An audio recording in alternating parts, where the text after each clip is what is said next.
ahead and get started. All right, thank you. Good morning, everybody. I just wanted to say thank you for joining us. My name is Alex Rotenberry, and I'm the Complete and Green Streets Planner here at the Mid-America Regional Council. And we once again want to welcome you to our Pathways to Vision Zero Summit. We're excited to be hosting this summit in an effort to encourage our communities to reduce traffic crash fatalities and serious injuries down to zero.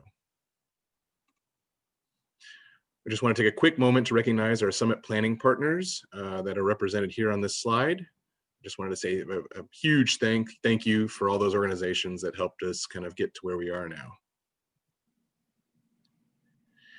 So before the session gets started, just want to quickly invite folks to join us for a workshop that's going to be next month.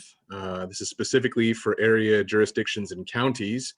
And we want to take the knowledge that you're learning here at the Pathways to Vision Zero Summit and start applying that towards, doing some, some work towards ordinances and some work towards moving that needle forward for your community. So it's going to be a free 2-day, 2-part workshop with subject matter experts and designed to help you bring a policy and initial plan to make the streets safe for everyone. So please save the date for December the 4th and the 8th. And if you're interested in participating, that we'll have a link to that on the Vision Zero website for all those participants involved. So we're really excited to continue our summit series with our next session. This is entitled Technology is Driving Vision Zero Forward. Because we've got a lot of speakers and they've got a lot of really amazing content, I'm gonna go ahead and pass it on over to them. I'll make sure to keep an eye open on the questions as they occur to folks, and we'll make time for those throughout the session or at the end as time is available. So Kip, I'm gonna go ahead and stop sharing my screen and we'll let you kick things off. Okay, can you hear me okay, Alex? Yes, sir. Oh, great. Well, welcome everybody. We are excited to be here presenting to you all on technology and how it's driving Vision Zero forward. Again, my name is Kip Strauss. And I have put together subject matter experts from around the country that are working directly on emerging technology projects and how they are helping to reduce crashes. I'm located here in Kansas City, and I've been working on the planning side of technology, and happy to be here. And I'd like to turn it over to Jeff now to introduce himself.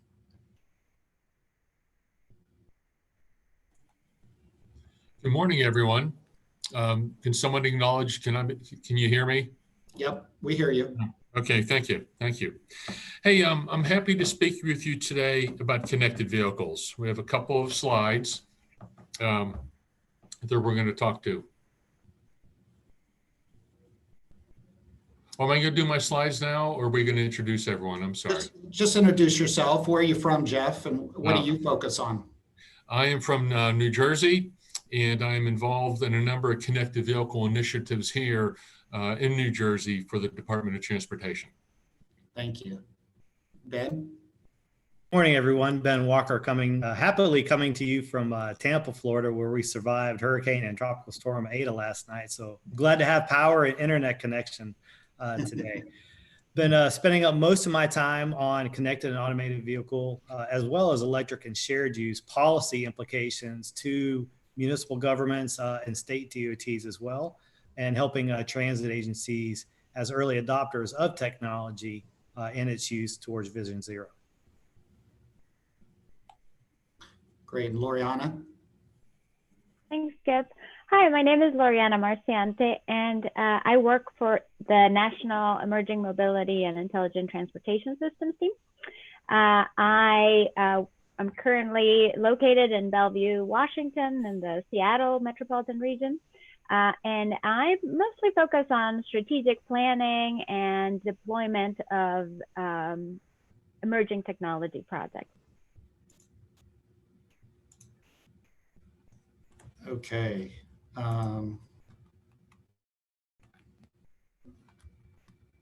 Oops.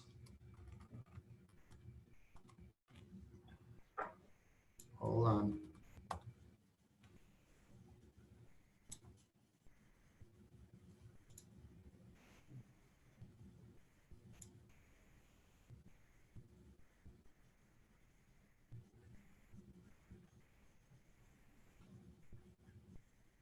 Sorry about that. Hold on just a second. Let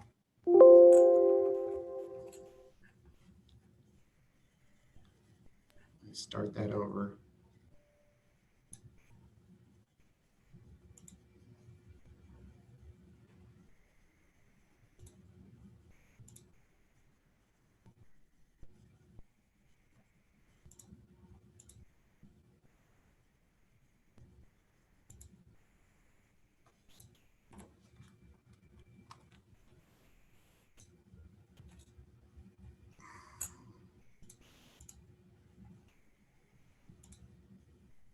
I apologize. Seems like the Menti just wants to get started. Okay. I apologize. Let me, I think I need to.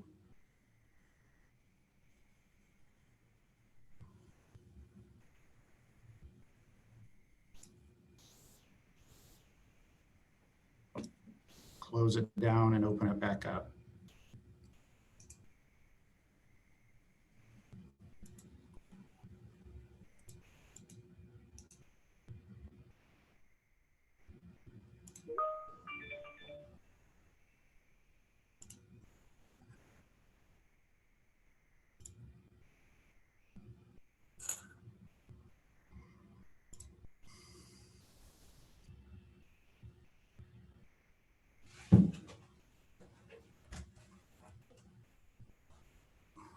This always happens when you're presenting how emerging technology can help you. There's a lot to work through. I think this is the lesson I take from these. Deploying new technology is not easy.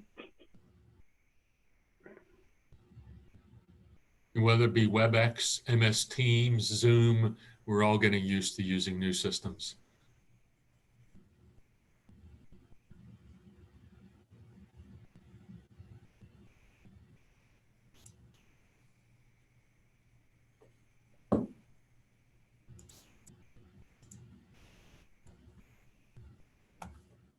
Okay, everyone see that? Apologies. Alex already went over a few things. What I would like you to do is we are going to be using a polling software called menti.com. If you haven't used it, I would recommend on your cell phone, or you can use your other monitor, but go to menti.com. And then you will type in the code 6717600. And we're going to have a few polling questions along the way. And then if you have questions as we progress in the presentation, just put those into the chat box. The other speakers are going to be monitoring the chat box. And so we want to address your questions as they come up. So let's continue on. We've gone through the welcome and introductions. We're going to be focusing on connected and autonomous vehicle applications and how they are play a role with safety. We're going to talk about connected vehicles and how they operate. We'll talk about smart work zones and how they play a role in safety, and then also focus on long-range planning, which is one of the primary roles of Mid-America Regional Council. And then we're going to finish up talking about what's going on in this region of the country related to emerging technologies. So I think I've seen a few of you have already gotten into Menti, so that's great. So what, if you haven't, up at the top it says menti.com and the code is 6717600. And the first question we're asking you is, how do you feel about connected and automated vehicle implementation in Kansas City in the next 10 years? So, so far 13 of you have voted. I want to give you all a few minutes and allow other people to vote. So far, as you can see, a lot of people have skepticism related to connected and automated vehicles. And I think, we're going to, as we progress in our presentation, we'll talk to you and we'll give you some information on where does that stand right now. So this is helpful in us understanding our audience. And so thank you very much for that feedback. So Loriana, I'm going to turn it over to you now. Thank you, Kip. And before I get started, I also wanted to let people know that unfortunately I have to drop off of the 30-minute mark. So I apologize for not sticking around for Q&A. But my job here is to give you a sense. I thought we'd start from the very top. In general, what are we solving for in the transportation sector? So I like to classify our issues into 4 categories: safety, environment, mobility, and opportunities. We've been solving for mobility all along. Transportation is all about mobility. We now know that safety is also a big concern. It's a factor of our transportation system. And more recently, we've started to understand how the environment and how other aspects, how the transportation system really affects the opportunities people have in the economy as a whole. But today we're talking about safety. Could I go to the next slide? And I also wanted to talk about technology trends, and so frame everything on 4 specific trends that are merging together to help solve all of these problems. So I have here autonomous driving, but really we should call it automated for the foreseeable future. We also talk about connectivity, shared mobility, and electrification. And all these things help solve all the different problems that we have in the transportation system. So this is how I see technology supporting the goals that we have. So let's dive a little deeper. Kip, next slide. So here we're talking about safety. How does technology equal safety? And we're going to talk mostly about the connected and automated vehicle applications today, but in general, can we use technology to improve safety? And I'm equating safety with our Vision Zero goals. So next slide. Okay, so I'm going to go on to ask you a question. Do you agree, and it seems like people have already answered, do you agree with the following statement? Technology innovation is critical in addressing safety in transportation.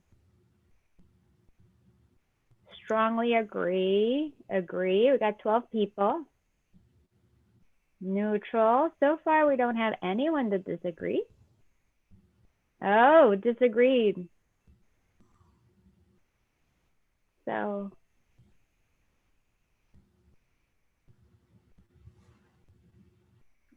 great. I think we got about 26 responses here, and it looks like everyone mostly agrees that we do need technology innovation to address safety in transportation. So I want to frame it a little bit more. Chip, if we can go to the next slide. What do I mean by technology? And so here, over the next few slides, I've really looked at what Vision Zero is, and how we can help solve Vision Zero pillars with technology solutions. And so that's the structure that you see in this slide. So the first one I chose 3 high-level ones that I'm going to go through. But the Vision Zero is all traffic deaths are preventable.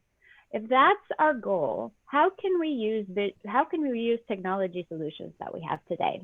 So data visualizations and real-time information like this dashboard. So technology is not just about the applications, but it's also about the data and how we learn to use it and the insights that we have. I had one client that has mentioned that vehicles run on pavement, but transportation runs on data. So here we have the these visualizations that could help roadway and vehicle help first responders better prepare and reach collision victims, and we can be better at preventing death through technology. Okay, next slide.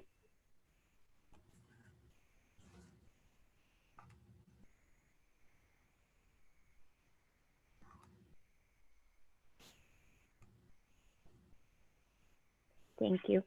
So the next one is a similar one. Severe crashes and injuries are preventable, but now we're talking about the severity of the issue. So we can also use data management and analysis tool, and this is already happening across the country where we're using traffic incident management and dashboards to better understand how our roadways are safe or not safe. A lot of times we're looking at where crashes actually happened. But another element that is important nowadays is near misses. And so with video technology and other information, connected vehicle technology, we can analyze not only when a traffic incident occur, but where we might have an issue because we have a lot of near misses where people have reacted, but there's perhaps a flaw in the system. So we're looking at the system design approach, and this data analysis can really help us look into insights and figure out what's going on in the system and how can we make it better. And then the last one, we're going to talk a little bit more today. It's a more exciting, more interesting piece of the technology innovation stack, but all of these pieces are really important to ensuring that that we can create a better system. So human error, failure is to be expected. We have to design our systems in a way that there's design redundancy to create systems. So we can create dynamic signage. We can create multiple road user alerts and smart infrastructure that can predict and adapt if people are going to make an error. And so that's a really interesting part of the conversation. And now I'm going to hand it over to Jeff, and he's going to talk a lot about these particular features and some of the applications that we can have. Thank you, Kip. Thanks, Brianna.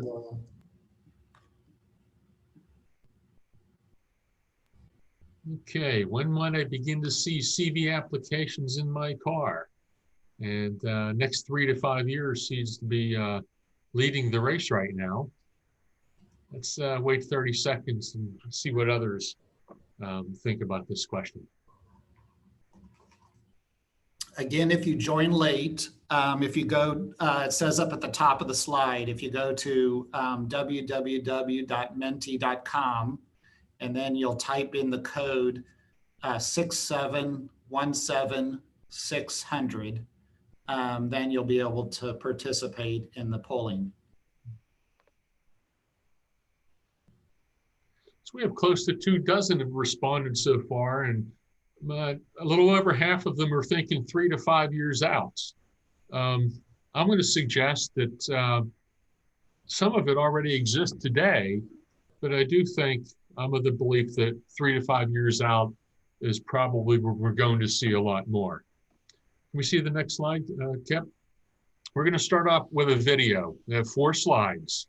And I like this video because I think it believes to bring what may be a foreign concept to many into reality. All right. So think of connected vehicle in 2 facets: vehicle to vehicle, that's cars talking to one another, and vehicle to infrastructure, where the vehicle is utilizing data shared from the side of the roadway. Vehicle to vehicle, to a limited extent, is already happening today. I have a Honda Civic, and I'll get an alert that I may have a same direction accident if I don't slow down. And also, if I don't use my turn signal and I start drifting into another lane, I get an alert in the vehicle, blind spot warning, a lane change warning. That is being done through the LiDAR, which is on my vehicle, talking to other vehicles ahead of me, or to the pavements, or for the lane, the striping on the roadway that distinguishes the lane. Ultimately, in the future, that'll be replaced by a different type of electronic communications. The video you're going to see is more about vehicle to infrastructure. And when you take a look at it, you're going to see some applications around buses and pedestrians. And please note the warnings and the alerts that you'll see in the rearview mirror of the vehicles. And I just ask that everyone remain quiet when they review this video. I'm going to let it roll, Kip. Yep. And will continue to receive warnings. Our expressway ends in the downtown, and we have a mix of pedestrians, trolleys, bicyclists, vehicles, all coming in one. Any technology that provides safety and provides benefits is something that we're interested in. Another area they're interested in, a notoriously dangerous crosswalk outside Tampa's courthouse. It's a non-signalized crosswalk, so that means pedestrians basically enter at their own risk.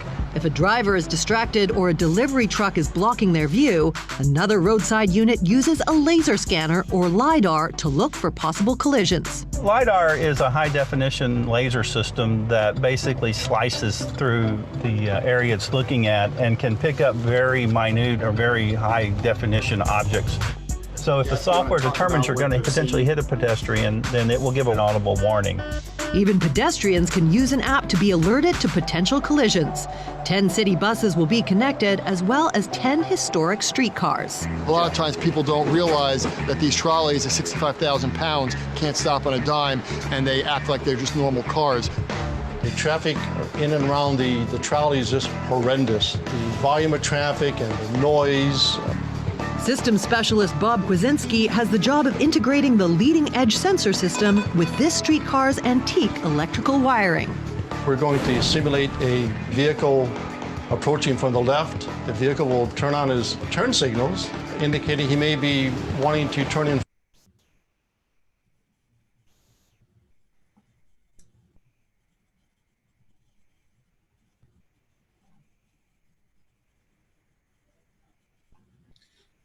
Kip, maybe we should just go to the next slide. Looks like In front of the streetcar. If he does, the I wanted streetcar you to driver will get a just- visual can you warning, talk about and the vehicle driver will also get a warning. We're really hoping that by giving them this data earlier, that people can make better decisions and stay out of the way of the 65,000 pound vehicle. The system can also work with autonomous vehicles, improving their performance by giving them information that's beyond the range of their sensor. And will continue. Okay. That video is courtesy of the Tampa Hillsborough Expressway Authority.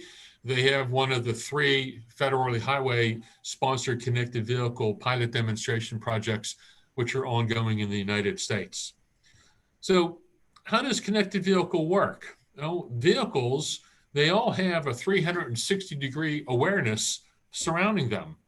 Okay, they need to be able to communicate with other vehicles and share information with the side of the road. They are doing so 10 times a second. It's very current, very fast data which is exchanged. And it follows standards that have been developed by the Society of Automotive Engineers and the Institute for Electronics and Electrical Engineers. You know, these are organizations that have built and deployed many systems over the years. They know what they're doing. Currently, right now, only Part 1 basic safety message data is available. Things like the speed and the direction, the location of the vehicle. I think there's 16 or 17 basic elements. Eventually, other elements like the windshield wiper status, the air temperature, traction control of the vehicle is anticipated to be made available from the vehicles. It's not there at this point in time. Next slide, please.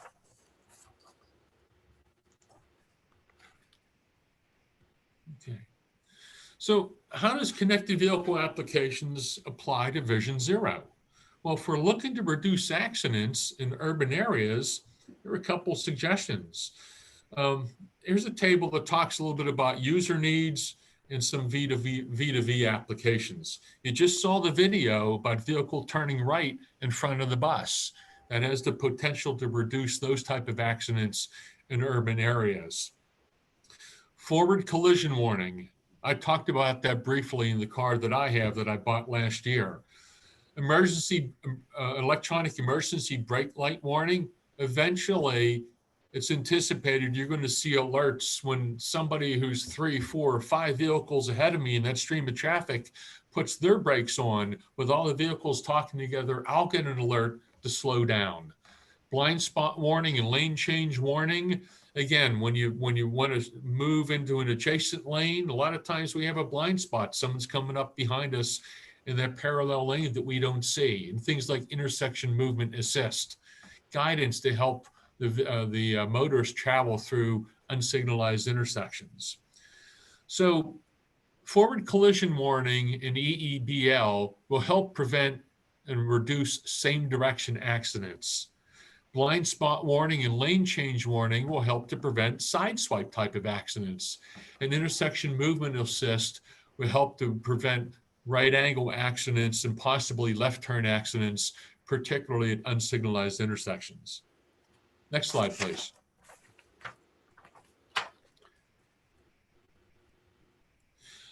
So vehicle to infrastructure applications. There's all kinds of vehicle to infrastructure applications that are being evaluated and considered at this point in time. I'd like to talk about a couple of them. Red light violation warning. Okay, we've all been guilty of running a red light periodically, and fortunately, that's not resulted in accidents.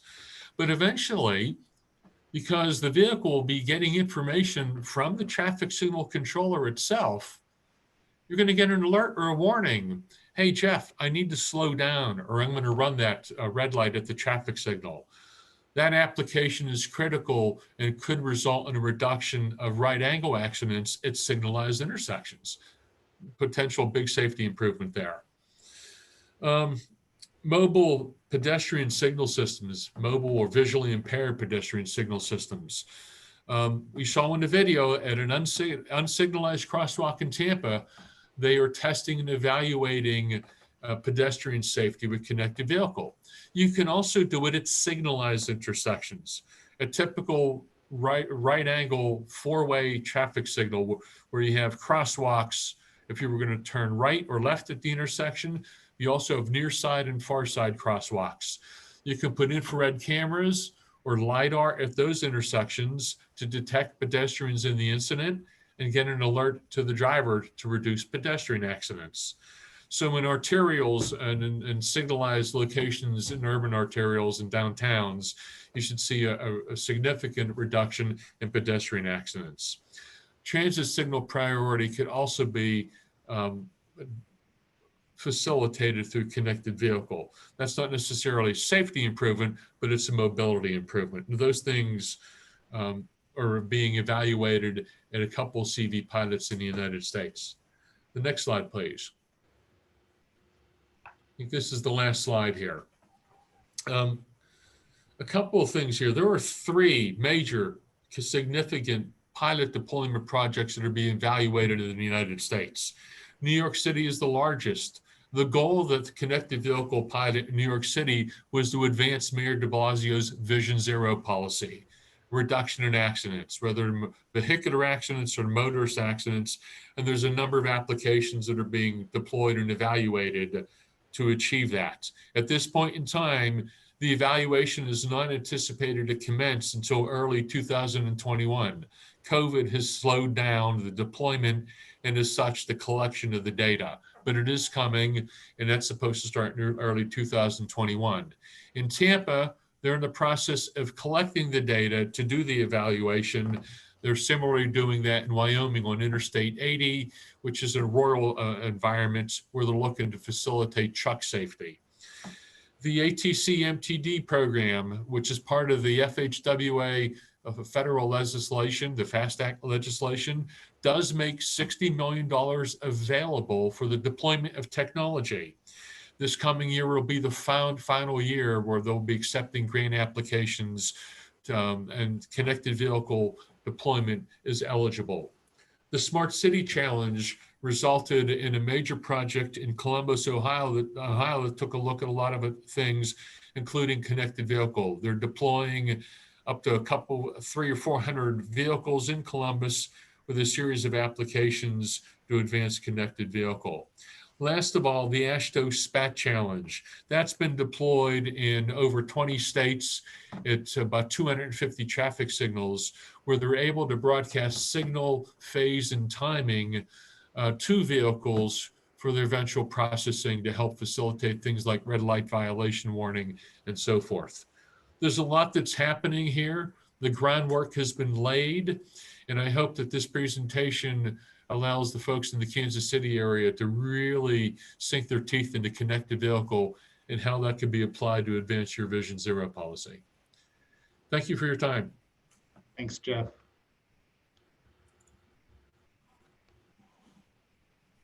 Good morning again, everyone. My name is Ben Walker. I'll be covering both the work zone safety as well as the long range planning. And we start with a Menti question about how local governments, what should they do to prepare not only for automated vehicles, but connected vehicles as well. And we'll see a little bit later on some opportunities to do that. So if you would go ahead and go into Menti and enter in the code and vote on the question in front of you.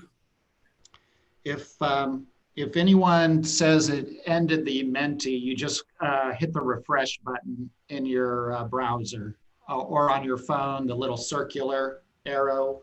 We noticed that happened a few times. So just refresh your screen and it should bring this question up.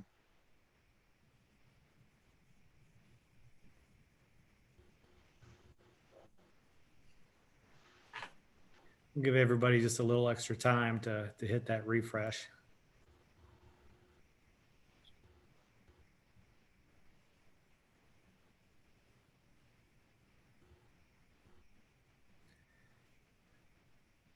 So overall, it does seem that there is an opportunity. You can see both option C, which includes A and B, does allow for some unique opportunities. Wow, we got a slug there. Must have been some mail-in voting. So couldn't help it. Sorry. So we have some opportunities as governments with this new technology of, working with the vendors and the providers to develop new business models on how infrastructure can be developed. And we can see overwhelmingly how the results come in about demonstration projects, which really allow the public to touch, feel, and experience the capabilities and the limitations of what both the connected vehicles and automated vehicles can do and can't do, and how the improvements are being made over time. And then working with the industry to really identify those quicker deployments. So Kip, why don't we move on to the next slide? So starting with work zone safety, as you could see in Kansas alone, a staggering number really of crashes every single day, almost 4 crashes every single day. So this obviously is really an important topic when we're looking to use technology for Vision Zero applications. You can see over the last 5 years, progress has been made. But when we look overall, we're still talking nearly 1,500 crashes a year. So there's a great opportunity when we look towards what technology can do, look specifically to applications here in the work zones. And I know that was one of the questions that came in through the chat about temporary construction. So I'll try to address that over the next couple slides of opportunities through temporary construction zones. Kip, why don't we move on? So let's start with autonomous vehicles, or those vehicles that can drive themselves. On the left, you see really utilizing the technology that AV systems use for their wayfinding and for their navigation along the roadways. They're using, as was mentioned before, the LiDARs, the radars, and the cameras to all geolocate where they are and their position.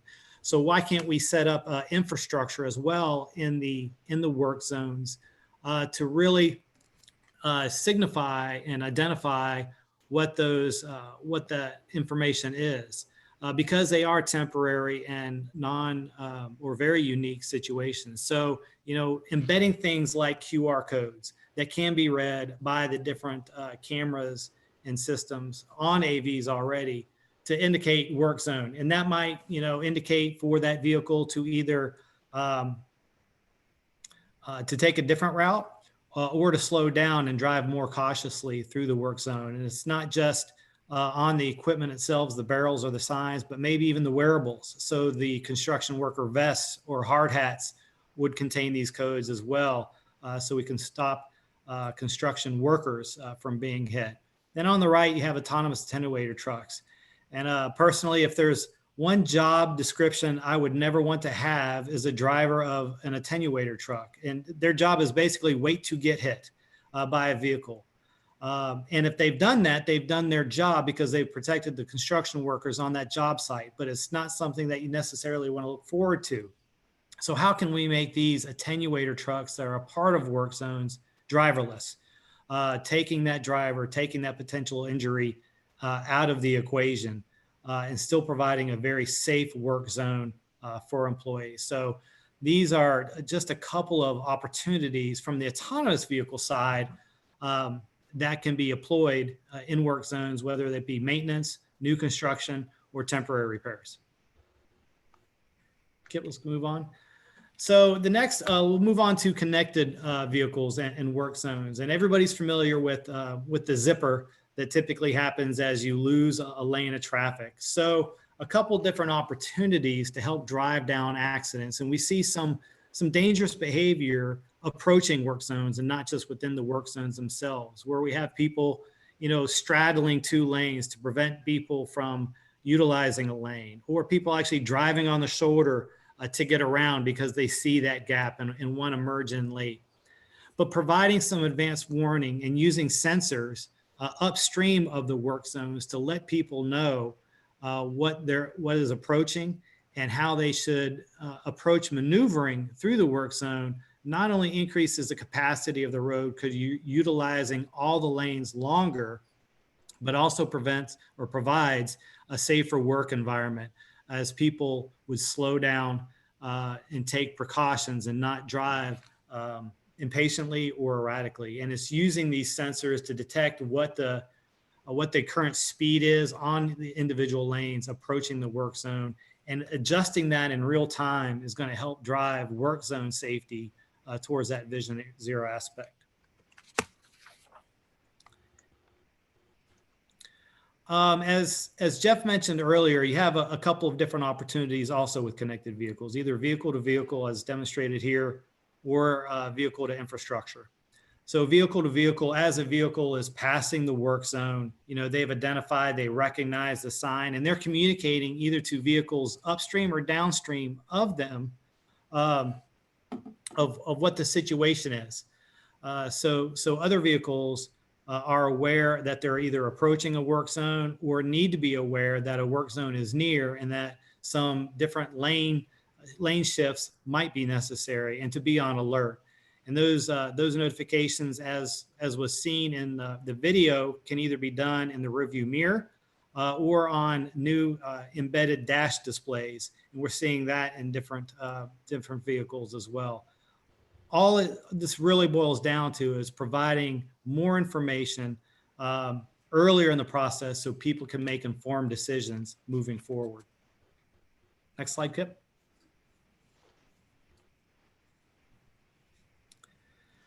So the next slide is going to talk about vehicle to infrastructure, and kind of like I mentioned earlier with the QR codes, the infrastructure itself, whether it be the barrels, whether it be the dynamic message signs or other beacons, can send that message in a cloud-based to the entire area. And this can be used through a number of different avenues, sending it to those connected vehicles, transmitting that message to them so people in advance of approaching the work zone can make a reroute if they desire to avoid it and take alternative routes, and really providing just a safer environment as people are aware of the work zone approaching. And this can be smart and in real time as well. So it can be pre-programmed of how long that work zone will be there so they can plan their trips accordingly. Is it a day, a month, a couple hours? All this can be cloud-based and disseminated down to either the individual in the vehicle or the traffic management centers as well. Kip, let's go to the next slide. So when it goes to those traffic management centers, a lot can be done with it, right? So those traffic management centers can indicate different different messages on their work zone and display them differently, or they can slow the vehicles down. So you have that speed harmonization moving forward. So you don't have somebody driving 55 miles an hour adjacent to somebody driving 35 miles an hour. Kip, let's go on to the next slide, please. So what this all boils down to is developing a tremendous amount of data, and what you do with that data is important. It can certainly lead to different planning and design tools. So as you see in the traffic management center how people are reacting and what's being experienced in real time, you can better plan for future work zones or future activities, whether it be special events, to help drive down that Vision Zero goal as well. To understand what that return on investment might be for delays, accidents, and safety. Construction operation tools, again, providing better information to the contractors actually out in the field so they can make informed decisions, potentially stopping a lane closure early or going longer if the queues that would be anticipated aren't realized. And finally, so it goes down to performance, right? How the system is performing, whether we still have a safer and effective infrastructure moving forward. Kip, let's move on to the next slide, which starts at kind of that long-range transportation guide. So when we talk about automated connected vehicles, right, they don't just happen in a vacuum. Certainly the vehicle manufacturer can develop technologies that can be employed in the system, but it's really dependent on a number of different things and cooperating agencies. So, you know, systems that use LiDAR and radar, you know, they're looking for those lane markings. So it's important that the local governments keep up those lane markings or signs and signals in a way that they continue to be fully utilized and identify the routes. HNTB was privileged to develop two different guidebooks for the Florida Department of Transportation. The first one on the left is very specific to their long-range transportation plans, taking that 20-year vision forward of how they need to be considering the effects of these technologies in their planning process, not just for mobility goals, but for safety goals as well. And we recently just completed another document that looks at other planning documents and really helps take that 20-year vision down to incremental steps that can happen in the near term or midterm as well, of how the MPOs or planning agencies, municipalities can organize around planning for technology and take appropriate steps. Kip, next slide. And Ben and I worked on this, and if anyone's interested in these documents, they're searchable on the internet at FDOT's site, right, Ben? Correct. The new one on the right, I know it's been approved. I'm not sure if it's on the web yet. I know it's been disseminated to the Florida MPOs, but it might not just be on their website quite yet. Okay, I know the one on the left is, so yeah. Correct. Okay, great. So FDOT took guidance really from the feds on what technology might look like in the future, and understanding that technology might be different based on not just the states and the regions, but really from a very urban and rural standpoint. And they didn't want to confine a defined path of what technology might be. So they developed 6 different scenarios that you see before you. Slow roll, which is basically technology progressing as you see today with very little change in government approaches and how they do business and fund infrastructure. The enhanced driving experience was really a combination of 2 different really connected vehicle focused approaches. The managed autonomous lane network, where you would see specific lane networks dedicated to handle most of the origin destinations in a region, and might specify a lane, for example, on a highway to be AV only. So you could realize greater savings, greater efficiency, and throughput on a lane because those systems would be functioning and have quicker perception reaction time than a human-driven vehicle. And the ultimate driver assist is really their version of a lot of connected vehicles being out there, still requiring drivers to take action based on that message. But a lot more information would be available for primarily the driver, but in some instances, the vehicles to make driving decisions. And then driver becomes the mobility consumers in the last three different scenarios, where niche service growth, where you might see a whole bunch of technology in very defined areas, such as universities or university areas, master plan communities where the infrastructure is fairly stable and predictable. And so you're really just trying to maximize a smaller area where people can live, work, play, all within a very defined space. Competing fleets and robo-transit are essentially the same thing, except how they cooperate. Competing fleets is basically assuming a very autonomous vehicle future, but the vehicles aren't talking to another. So if you ride hail, for example, in the future, you might have an Uber and a Lyft both trying to get to you at the same time. Not very efficient, because now you have twice as many VMT as possible. Robo-transit is kind of the utopia of all technology, where all vehicles are talking to each other, they're automated. So the need for owning a vehicle might not be important. And I know one of the other chat questions was, how does this technology not only affect Vision Zero, but affect other drivers such as land use? Well, in a future where you have autonomous vehicles that are connected and you might not need to own a vehicle, you might just do all ride hail because they can, handle 95 or greater % of your trips. The need for parking lots goes away. So curb space becomes more important. So you can have greater intensity of land use as you redevelop some parking lots into more, community-centered goals, whether it be office, commercial, residential.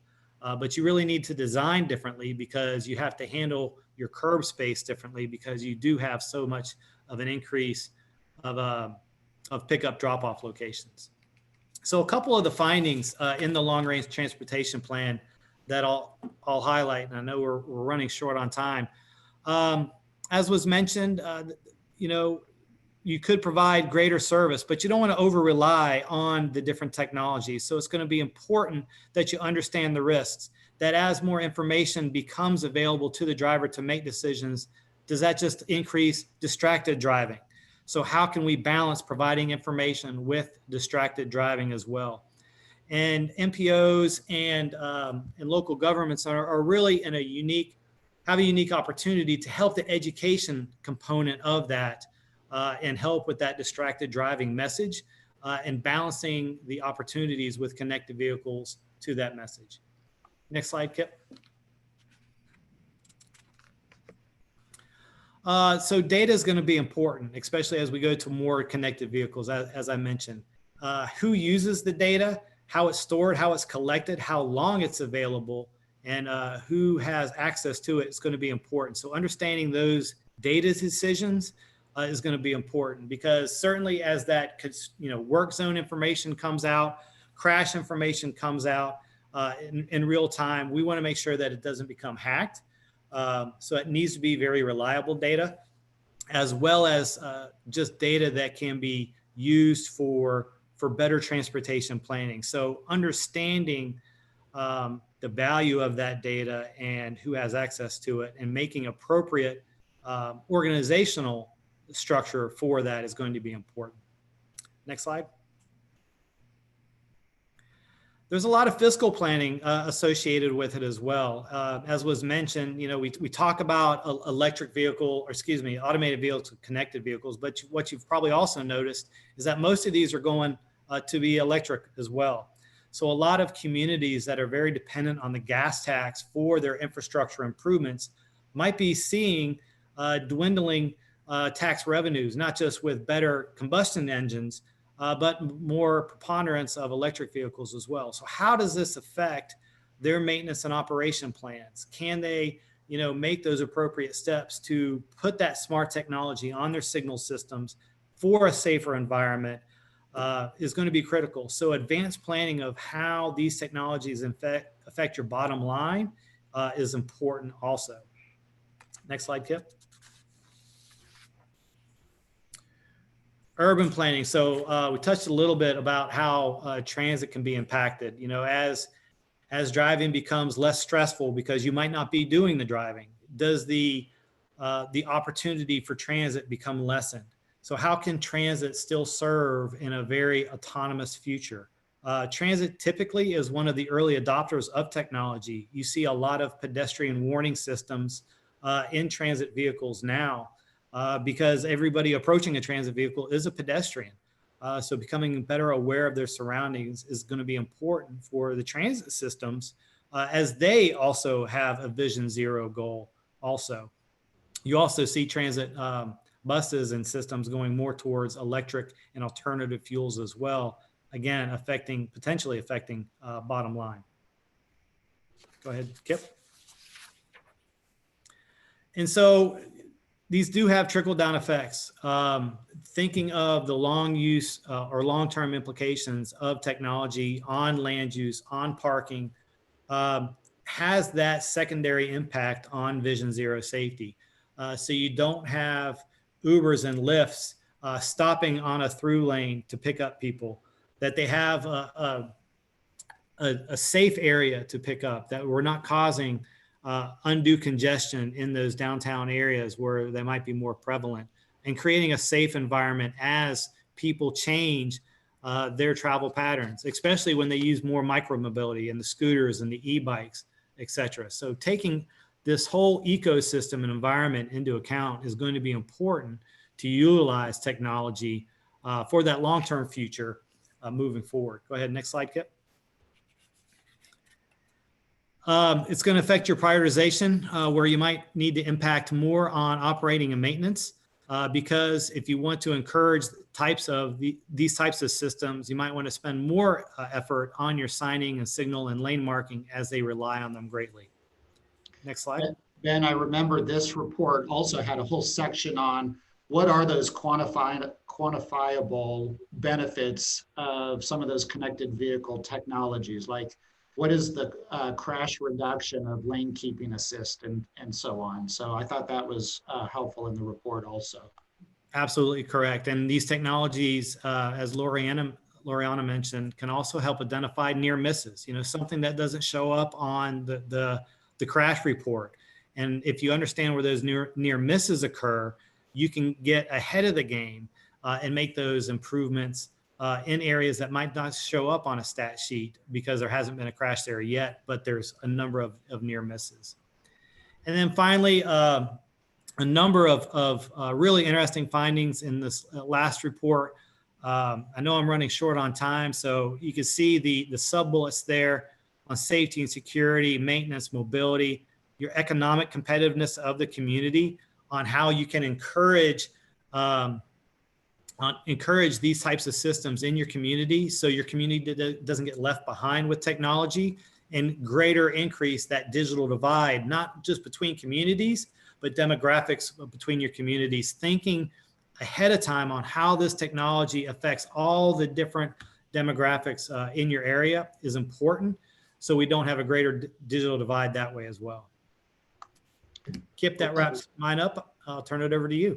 Thanks. So I just want to conclude with a few slides to talk about, the local perspective, and KDOT, MoDOT, MARC, and even, City of Wichita I have here, but local communities like Overland Park and such are already getting involved with these kinds of technologies and starting to utilize them to improve safety. So let me start with KDOT, and they identified back in 2017 a director of technology and innovation, and that was Mike Floberg. And so they developed a new department within KDOT to focus on these technologies and how they can improve safety, because safety is KDOT's #1 goal. And so the first thing that Mike did was he pulled together all the different state agencies because he realized this was more than just a KDOT endeavor, that every state agency was going to be involved in these emerging technologies. He did hire HNTB, and we helped them to develop their vision plan. The vision kind of sets the framework and the mission for how these technologies will work around the state. But what's important is 2 of the 8 goals focused on safety: improve freight safety and efficiency, because freight is such an important to the economy of state of Kansas, and also focused on reducing fatalities on the state roads. So they also have since moved into phase 2 of this project for Kansas. And in phase 2, they're going to start identifying pilot projects around the state. And so they've narrowed it down to 3 focus areas: smart work zones, connected corridors, and connected freight. And each one of those aspects has a direct correlation to improving safety in the state. In fact, today is the day that KDOT is announcing technology grants. So they had roughly $3 million that they opened up to local communities, and they'll be announcing today who's the winners of those technology grants.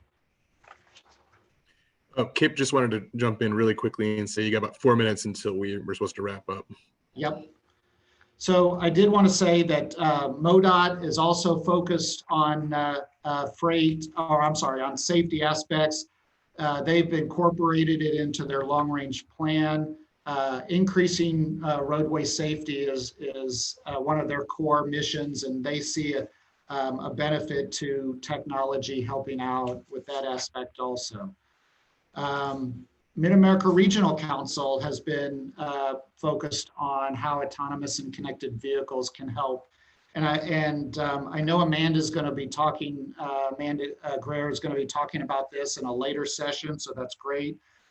They put together a number of policy areas that are focused on the regional goal of safety and Vision Zero, and a number of recommendations that are on their website. But if you're interested in what the regional approach is, I know Amanda has a presentation later on in the week. And then finally, Wichita is an example of a city that is looking at making their technology smarter and safer. And so they are focused on a couple of different projects, one of which is a smart signal project. So the smart signals will be communicating with vehicles, hoping to reduce rear-end collisions and all types of crashes, even with pedestrians at signal-controlled intersections. And finally, they've also submitted a grant to KDOT looking at autonomous shuttle. So one would be at their ballpark, and one would be on the Wichita State University shuttle system. And this has a great opportunity to reduce the number of vehicles that are moving around, get people around the campus, and eliminate many of the crashes that they're seeing at these sites. So with that, I will wrap up. And I know we only have 1 or 2 minutes left, but were there any other comments, Ben, that have not been addressed? What we can do is I've been collecting all the questions as we've been receiving them, and you have addressed several of them thus far. Your panel has, and so what I can do is for ours that when we will not get to, I can submit those and we can get those answers to folks after the fact. If that's okay with our panel, is that okay with you all? Yeah. I know we've only got a minute left, so yeah, we can respond to those questions, and so you have some answers. Fantastic. I would just like to take a moment to extend my thanks to our entire panel. I know we had one that had to leave, but this wonderful panel. So if we get a kind of a digital round of applause for our speakers today, they've done a terrific job. And I just wanted to say kind of at the end here that our next session is the life cycle of making cities safer for active transportation, which will be next Wednesday, November the 18th at 1 p.m. The link to the Zoom information, I'm going to add that to the chat. And so again, thank you all very much for speaking to us today. It was a very, very awesome presentation. I've been looking forward to this one a great deal. And I think I learned a smidge. You guys certainly gave us a lot. We'll have the presentation available on the website as well as this recording. And so thank you all presenters and those that were able to attend, and hope that you all have a great day. Thank you. Thank you. Thank you.